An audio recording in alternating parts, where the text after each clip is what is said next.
आज मी घातली रिद्धी सिद्धीने एक न्यू हेअरस्टाईल.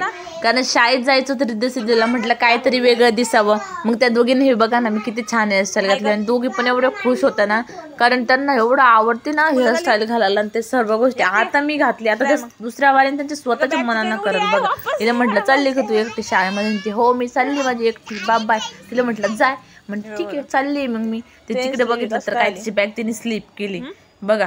एक दिवस सुद्धा नीट राहून देत नाही ह्या पुरी काही सामान. गेली, म्हटलं जाय तुला जायचंय ना जा तू. मग लागली हसावला मस्त पैकी. मग हे इकडे आमचं सिद्धू काय गप्पा चालू होत्या मैत्रिणीसोबत आणि काय नाही तिचं तिलाच माहिती. काही हो पुरींच्या काही गप्पा संपतच नाही. तिला म्हणते चल शाळेचा वेळ झालाय पण ती काही येईना. मग मी रिद्धी शाळेतून नेऊन सोडलं. मग मला जायचं होतं बाहेर शॅम्पू आणायला. मग काय मी म्हटलं चला आता आपलं पण डोकं विचारून घेऊ, कारण सकाळी माझं काही डोकं विचारणं होतच नाही.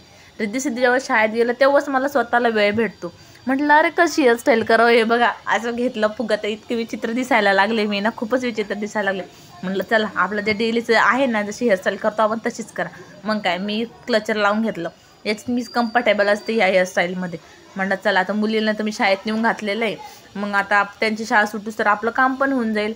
मग माझं आवडलं. मी नाही का डोकं वगैरे व्यवस्थित विचारलं आणि मग काय मी निघाली रस्त्याने निघत होती. म्हटलं चला एखादी रील काढावं, पण तिथे समोर माणसं बसलेले होते ना, मला त्यांना बघून एवढं हसू यायला लागलं. हे बघा आमच्या मार्केटमध्ये किती छान फुलं होते ना. हे आलं आमचं मार्केट जिथे मला शॅम्पू वगैरे घ्यायचे आहे ते.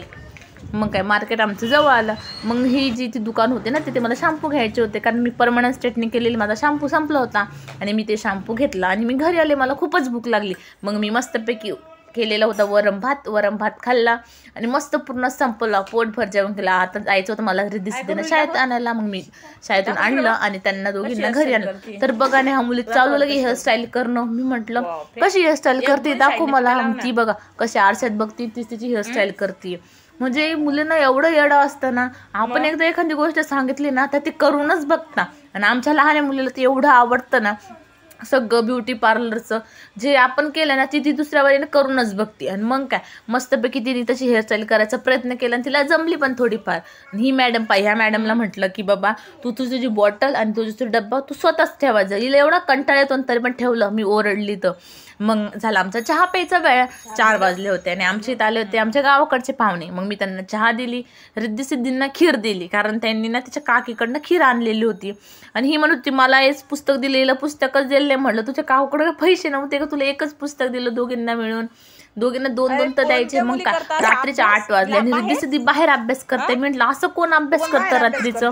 आमच्या मुली अशाच आहे, घरात अभ्यास नाही करणार बाहेर करणार अभ्यास. आणि मग काय मला दाखवते बघ मम्मी मग मी कसं लिहिलेलं आहे. आणि हिला म्हटलं अगं तू घरात ये आणि ओट्यावर अभ्यास कर. हिचं नाही, हिचं चालू होतं बाहेर अभ्यास. हा झाला आमचा मिनी व्लॉग. आमच्या चॅनलला सबस्क्राईब करा. थँक्यू आमचा व्हिडिओ बघितल्यामुळे. Very nice.